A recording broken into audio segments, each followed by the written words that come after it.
I burst into the gym 5 minutes early, dripping wet, my sneakers squeaking on the terracotta tiles. The place was empty except for the hum of the AC and the distant crash of waves from the open balcony doors, Western Spain's relentless Atlantic roar, always a reminder that nothing here stayed still for long. I'd come to this converted warehouse on the edge of town 6 months ago, fleeing the stale air of my corporate job back in Seattle, chasing some vague dream of reinvention. Yoga mats and salt air, that's what I told myself. But really, it was her. Haley Ruiz, the trainer who could spot a lie in your form from across the room. She was already there, of course, uncoiling a resistance band with those long, capable fingers, her back to me. At 26, Haley moved like the ocean itself, powerful, unpredictable, with that effortless grace that made every session feel like a secret. Her auburn hair was cropped short, curling at the nape of her neck, and her tank top clung to the lean muscle she'd earned from years of surfing those monster waves off the Costa. She turned, green eyes widening just a fraction. "Hannah. You're soaked." Here, she grabbed a towel from the rack, stepping close, too close, the scent of eucalyptus from her skin mixing with the rain on mine. I snatched the towel, my voice sharper than I meant. "Don't. Just. Let's get through this session." But even as I said it, my body betrayed me, leaning into the space she'd invaded, the one we'd been dancing around for months. That first touch, the one that changed everything, had come on a sweltering July afternoon, the kind where the air in Cadiz hung heavy with jasmine and the promise of siesta. I'd been struggling with my warrior pose, knees buckling under the weight of my own doubts, when Haley's hand found my lower back. Not a correction, not clinical. Her palm pressed flat, warm through the thin fabric of my shirt, fingers splaying just enough to steady me, to ignite something dormant. "Breathe into it," she'd murmured, her breath ghosting my ear, voice low like the tide pulling out. Time fractured there, in that humid room with the fans whirring lazily overhead. My pulse synced to hers, and when she pulled away, the absence ached like a bruise. We didn't name it then. How could we? I was Hannah Ellis, 24, the American expat with a backpack full of regrets, divorce papers from a college sweetheart who'd never really seen me, a stalled career in marketing that had me scrolling job listings at 3 a.m. Spain was my reset button, a year-long visa to find myself, amid flamenco rhythms and fresh churros. Haley was the fixture, born and raised in this sun-baked corner of Andalusia, her family tracing roots to the fishermen who'd braved these waters for generations. She trained clients by day, surfed by dawn, and volunteered at the local shelter for stray dogs on weekends, the kind of woman who made you believe in do-overs. Our sessions evolved from grueling circuits to lingering cool-downs, her stories weaving through the stretches like threads in a tapestry. She'd talk about her abuela's tales of the Spanish Civil War, how the women in her family had always been the quiet revolutionaries, mending nets by day and hiding messages in loaves of bread by night. "Strength isn't just in the arms, Hannah," she'd say, her eyes locking on mine as we mirrored child's pose. "It's in what you carry when no one's watching." I'd laugh it off, share bits of my Pacific Northwest childhood, rainy hikes in the Olympics, the ache of being the gay kid in a town too small for labels.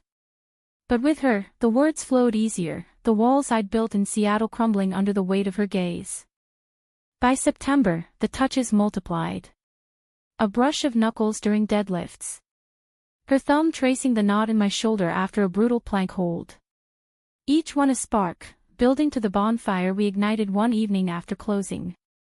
The gym was ours alone, the city lights twinkling beyond the balcony like distant stars.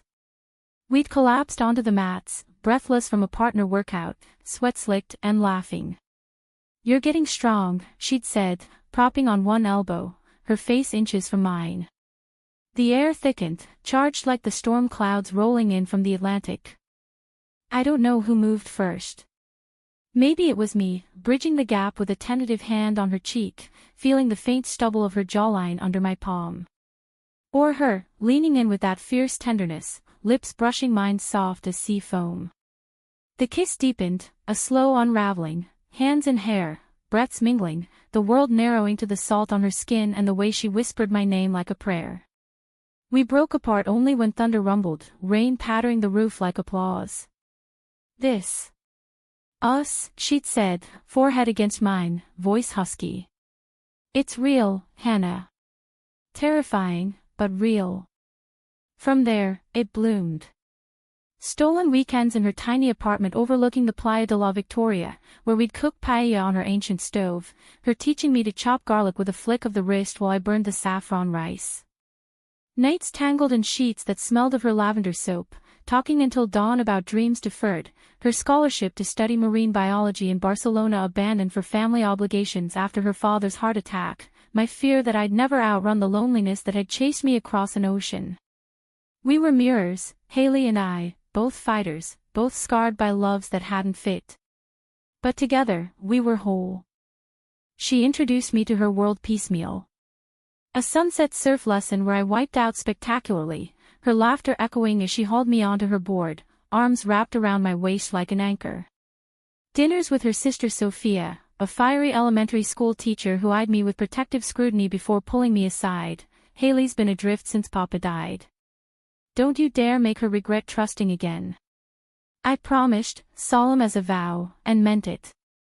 Caddies wrapped around us like a shawl, the narrow alleys alive with buskers strumming guitars, the cathedrals whispering history, the markets brimming with olives and manchego that we'd picnic on the beach, feeding each other bites between kisses that tasted of salt and forever.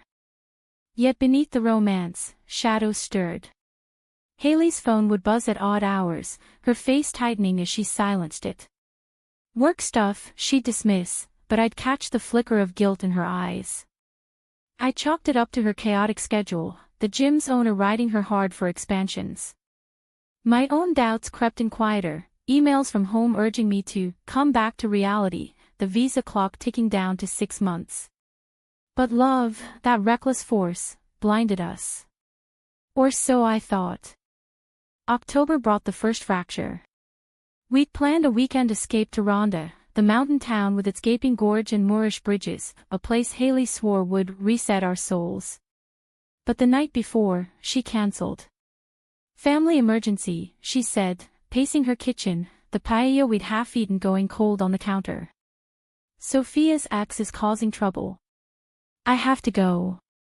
I nodded, swallowing the hurt, offering to come along. No, stay. Rest. We'll reschedule.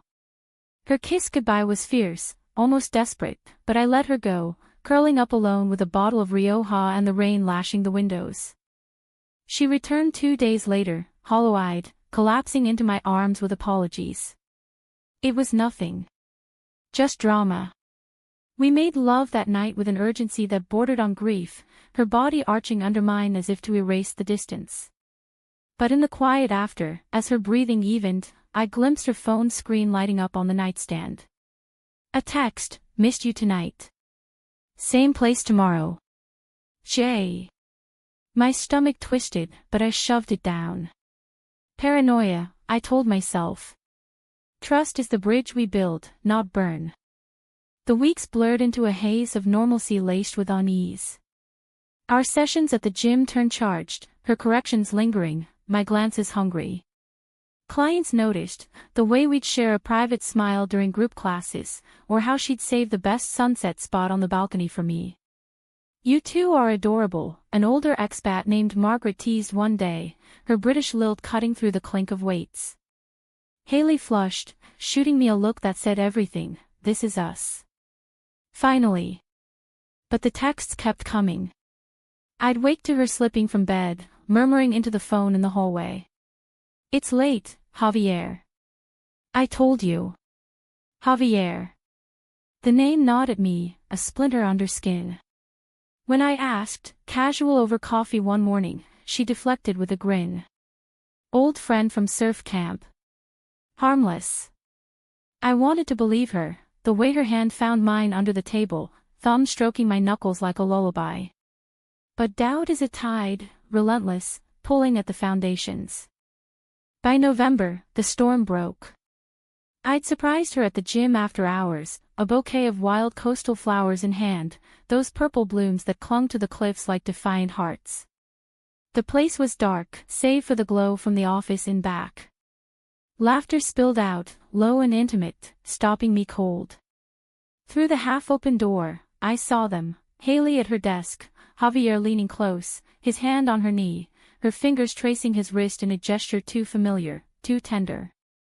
The flowers dropped from my numb fingers, petals scattering like confetti at a funeral. I fled before the sob escaped, the Atlantic wind whipping my face as I ran the length of the playa, salt stinging my eyes. My phone buzzed, frantic, "Where are you?" "It's not," I silenced it, collapsing onto the sand, the waves mocking me with their indifferent crash. Betrayal tasted like bile, sharp and metallic. How long? The touches, the whispers, had they all been lies? Or worse, half-truths, her heart divided while mine shattered whole. The voicemail came at midnight, her words fracturing the silence of my rented flat above a tapas bar, where the scent of frying patatas bravas seeped through the floorboards like unwanted memories. "Hannah, God, please pick up. Javier.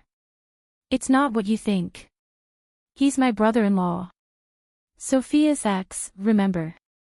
The drama from October, it spiraled.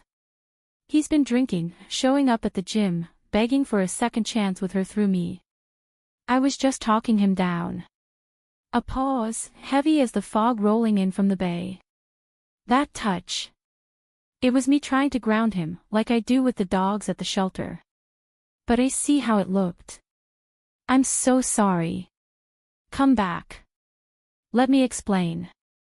I replayed it a dozen times, curled on the threadbare couch, the city's flamenco guitars wailing from the square below like a siren's call to drown. Brother-in-law. The relief washed over me first, cool and clarifying, followed by the shame, hot, prickling. I'd run, assumed, built a prison from shadows. But beneath it, the hurt lingered, a bruise from the vulnerability we'd shared. "Trust," Haley had said, "is what you carry." Had I failed that test? Dawn found me at the beach, toes digging into the cold sand, the horizon a bruise of pink and gray. Javier's face swam in my mind, not a lover, but a ghost from her past, the kind that haunted families like specters in the old Spanish tales. Sophia had confided in me once, over glasses of sherry at a hidden bodega, her marriage a casualty of his temper, the bruises hidden under long sleeves until she walked away. Haley, ever the protector, had become the buffer, the one who fielded his late-night pleas. It explained the calls, the exhaustion in her eyes. But it didn't erase the image burned into my retinas, her hand on his, intimate in the dim light. I drove to the gym that afternoon, the coastal road twisting like my gut, olive groves flashing by in emerald blurs. She was waiting on the balcony, arms wrapped around herself against the chill wind, her green eyes scanning the horizon until they locked on me. "Hannah." One word, laced with everything, fear, hope, exhaustion. She stepped forward, halting when I raised a hand. "Tell me everything," I said, voice steady despite the tremor in my chest. We sank onto the weathered bench, the ocean's rhythm underscoring her confession. Javier's relapse after Sophia's final restraining order, his delusions that Haley could fix them as a couple. The gym as neutral ground, her attempts at mediation turning into endless, draining vigils. "I didn't tell you because I didn't want to taint us," she admitted, tears carving tracks down her cheeks. "You were my light, Hannah. The one good thing amid the mess. But I shut you out, and that's on me." Her honesty cracked me open. I saw us then, not as flawless lovers in a postcard Spain, but as flawed humans navigating storms. I thought you were slipping away," I whispered, my hand finding hers, tentative. "That maybe I was just the American fling, the distraction from your real life." She pulled me close, forehead to forehead, the touch grounding like that first one in July. "Never. You're my real life." The kiss that followed was salt-streaked, healing, a reaffirmation amid the ruins. We spent the evening there, wrapped in a shared blanket, her head on my shoulder as she detailed the plan, boundaries with Javier, therapy referrals, Sophia's involvement to draw the line. For the first time, her burdens felt shared, not stolen. But reconciliation isn't a straight path, it's a switchback trail through the Sierras. The next weeks tested us. Javier's texts escalated, vitriolic voicemails left on Haley's phone that she'd play for me, her jaw set in quiet fury. "Stay away from her," one snarled, my name twisted into a slur that made my blood run cold. We reported him, the local militia issuing warnings, but Spain's bureaucracy moved like molasses, and fear shadowed our days. I'd catch Haley staring at the door during sessions, her focus splintered, and I'd pull her aside, grounding her with a hug, whispering, "We're in this." My own conflict simmered. Home called louder now, a job offer from Seattle, stable but soul-crushing, the kind that promised security over spark. What if I stay? I asked one night, tracing patterns on her back as we lay in her bed, the ceiling fan stirring the air. What if this, us, is worth the uncertainty? She turned, eyes fierce. Then fight for it. Like I am for you. It was the push I needed. I drafted the rejection email, hit send with shaking fingers, choosing the unknown over the safe harbor I'd always clung to. Cadiz, in her benevolence, conspired to mend us. We joined a women's surf collective, a ragtag group of locals and expats paddling out at dawn, the camaraderie a bomb. Haley taught me to read the swells, her voice steady over the roar, feel the pull, not the push. On land, we volunteered together at the dog shelter, fostering a scruffy terrier mix named Luna who mirrored our own wary hearts, abandoned, but eager for trust. Watching Haley with her, patient and gentle, dissolved the last remnants of doubt. This was love, not grand gestures, but the quiet acts that built empires. Yet drama, that uninvited guest, lurked. Sophia, sensing the shift, invited us for a family dinner at their mother's finca outside town, a sprawling estate with lemon orchards and a kitchen alive with the sizzle of gambas al ajillo. It was a test, unspoken, integrate or evaporate. Abuela Ruiz, sharp-eyed at 82, presided like a matriarch from a Goya painting, her questions probing. "And you, Nina Americana? What roots do you bring to my Haley's tree?" I faltered, then spoke of my own fractured family, the mother who disowned me at 18 for loving women, the father who tried, too late, with awkward cards on pride. Vulnerability hung in the air, thick as the garlic smoke, until Haley squeezed my hand under the table. "She brings strength, Abuela. The kind that bends but doesn't break." Sophia pulled me aside later, amid the citrus groves, the moon silvering the leaves. "I was wrong about you," she admitted, her earlier wariness softened. Haley smiling again, really smiling. "Thank you." It was absolution, hard won, and as we drove home through the winding roads, Haley's hand in mine, I felt the pieces slotting into place. Not perfect, but possible. December arrived with furious and light strung like constellations across the plazas, the air crisp with pine and anticipation. We decorated Haley's apartment with mismatched ornaments, hers from childhood Christmases, mine shipped from Seattle in a care package that included my favorite flannel scarf. "For the cold fronts you hate," the note from my brother read, a quiet bridge across the ocean. That night, as snow flurried improbably over the Costa, a rare Andalusian gift, we slow danced in the living room to Nina Simone on vinyl, her cheek against mine. "I love you," she murmured, the words of vow etched in frost. Through the storms. But love's true measure comes in the gales. On Christmas Eve, Javier shattered the fragile peace. He'd cornered Sophia at a market, drunk and raging, accusations flying about, the dyke trainer stealing my wife. She called Haley in hysterics, and we raced to the finca, hearts pounding. The militia arrived just as he revved away in his battered Renault, but the damage was done, Sophia shaken, Abuela's hands trembling as she clutched her rosary. Haley held her sister through the sobs, then turned to me, eyes blazing. "This ends now." The confrontation came New Year's, not with fists but words. Haley met him at a neutral cafe in the old town, me waiting in the shadows across the plaza, a silent sentinel. Through the window, I watched her lay it bare, boundaries, consequences, the finality of goodbye. His face crumpled, not in rage but defeat, a man unmoored, finally seeing the wreckage. He left with a nod, shoulders slumped, and later, a letter arrived at the gym, apologies, promises of rehab, a plea for space. It wasn't forgiveness, Haley said, wiping her eyes as we walked the playa at dusk. But it's closure. In the quiet that followed, our bond deepened, roots intertwining like the ancient figs in the orchards. I extended my visa, committing to the life we'd sketched, perhaps opening a wellness retreat together, blending her training expertise with my marketing savvy, a haven for women like us, chasing reinvention on these wild shores. Doubts lingered, whispers of what if, but they paled against the certainty of her touch, the way she anchored me.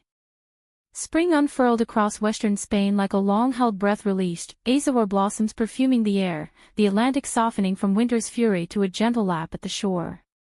Haley and I marked our first anniversary not with fanfare, but a quiet pilgrimage to the cliffs of Cabo de Gata, where the earth dropped sheer into turquoise depths, a mirror to the leaps we'd taken. We hiked hand in hand, her pack heavy with picnic fixings, crusty pan con tomate, slices of jamon iberico, a bottle of chilled verdejo that we'd toast to survivals. To us, she said, clinking her glass against mine, the sun gilding her features, turning her eyes to emeralds. Messy, beautiful us. The months since Javier's retreat had been amending. Sophia started therapy, her laughter returning at our weekly dinners, where Abuela's stories flowed freer, laced now with questions about my gringo holidays. Luna, our foster pup, became permanent, her wagging tail a metronome to our mornings, Haley jogging the beach with her leash, me trailing with coffee, the three of us a unit against the dawn. The gym thrived too. We'd launched women's self-defense workshops, drawing a crowd of locals wary of rising tensions in the news, stories of intolerance flaring in pockets of conservative Spain. Haley led with quiet authority, demonstrating holds that empowered without bruising, while I handled the promo, turning flyers into lifelines. Yet beneath the bloom, old conflict simmered, not from without but within. My family rift, that dormant wound, festered when a letter arrived from Seattle, my mother's handwriting, elegant and estranged. We've seen the papers. Pride marches, your choices. Come home, Hannah. Let us help you find the right path. The words landed like stones in still water, rippling doubt. I showed it to Haley over breakfast, her fork pausing midair. She's wrong, she said simply, pulling me onto her lap, arms a fortress. Your path led you here. To me. But the ache persisted, a homesickness not for place, but for reconciliation unrealized. Haley's shadows mirrored mine. Her father's absence echoed in quiet moments, nights when she'd surf alone, chasing waves that reminded her of his stories. He'd have loved you, she confessed one evening, toweling salt from her hair on the balcony. Strong-willed, like Mama. He always said love was the real adventure. We cried then, tangled together, grief a tide that ebbed into gratitude. It bound us tighter, this shared vulnerability, turning scars into constellations. The climax crested in June, under a full moon that silvered the playa like a dreamscape. We'd planned a group bonfire with the Surf Collective, guitars and laughter, marshmallows charred to perfection over flames that danced like spirits. Sophia brought her new beau, a gentle carpenter named Miguel, their easy banter a testament to healing. Abuela even ventured out, perched on a driftwood log with a shawl against the breeze, regaling us with tales of moonlit dances from her youth. Haley and I stole moments amid the revelry, her hand in the small of my back as we fetched more wood, my lips brushing her temple in thanks for this life. But fate, that capricious Andalusian, intervened. As the fire died to embers, a figure emerged from the dunes, Javier, gaunt and uninvited, eyes wild in the firelight. Haley, he rasped, bottle in hand, the stench of cheap brandy preceding him. I need to talk. About Sophia. About everything. The group tensed, women shifting protectively, but Haley stood, calm as the eye. Not here. Not now. Go home, Javier. He didn't. Instead, he lunged, not at her but the fire, kicking embers into a shower of sparks, his slurred rant spilling venom, accusations of betrayal, of unnatural loves poisoning the family. Chaos erupted, Sophia shielding Abuela, Miguel dialing the policia, me frozen as Haley faced him down, voice steel. Enough. You're hurting everyone you claim to love. Get help, or lose us all. A spark caught his sleeve, minor but enough to jolt him back, the group converging like a wave. He staggered away, sirens wailing in the distance, the night fracturing like sea glass. In the aftermath, as statements were given and the fire doused, Haley collapsed against me, trembling not from fear but release. It's over, she whispered, the words of exorcism. The policia confirmed it later, his arrest for violation, a court date looming, mandatory counseling. Sophia hugged us both at dawn, tears mingling with relief. You saved us, hermana. Both of you. Abuela, ever the sage, pressed a small silver cross into my palm. For protection, mija. And for the faith that brings you home. The betrayal's echo faded, but it reshaped us. Javier's outburst, ugly as it was, forced reckonings, family therapy sessions where truths aired like laundry in the sun, Sophia forgiving in measured doses, Haley setting iron boundaries. For me, it catalyzed a letter back to my mother, raw, unsparing, not pleading but stating. This is my path, chosen and cherished. If you can't walk it with me, remember the daughter who still loves you from afar. No reply came, but the sending lightened the load, a step toward my own closure. Summer deepened our roots. We broke ground on the retreat, a modest space on the cliffs, funded by crowdfunding and gym profits, named Ankla for Anchor. Women flocked, survivors of fractured homes, expats seeking solace, locals shedding societal skins. Haley led sunrise yoga overlooking the infinite blue, her voice a beacon, inhale possibility. Exhale fear. I managed the logistics, but my favorite moments were the evenings, when we debrief over gazpacho on the patio, her foot hooked around mine under the table, Luna snoozing at our feet. Fall brought a gift unforeseen, my brother's visit, backpack slung over his shoulder, eyes wide at the vibrancy of our world. He met Haley over a seafood feast, their banter easy, surf tips traded for Seattle coffee lore. She's a keeper, he told me later, as we walked the old town's ramparts, the lights of ferries winking on the bay. Don't let the doubts win, Han. I didn't. In her, I'd found not just love, but lineage, a chosen family spanning oceans. As winter whispered in, with its promise of quieter tides, Haley and I stood on our balcony one crisp evening, the city a tapestry of lights below. What now? She asked, chin on my shoulder, her warmth chasing the chill. I turned, cupping her face, the woman who'd touched me into becoming. Now. We live. Deeply, messily, together. Our kiss sealed it, soft against the salt wind, a vow renewed, humanistic in its imperfection. Spain, with her fierce beauty and hidden hurts, had been our crucible. Betrayals forged, conflicts clarified, emotions laid bare like beaches after storm. We emerged not unscathed, but stronger, two women, intertwined, carrying each other toward horizons yet unseen. And in that carrying, we found grace.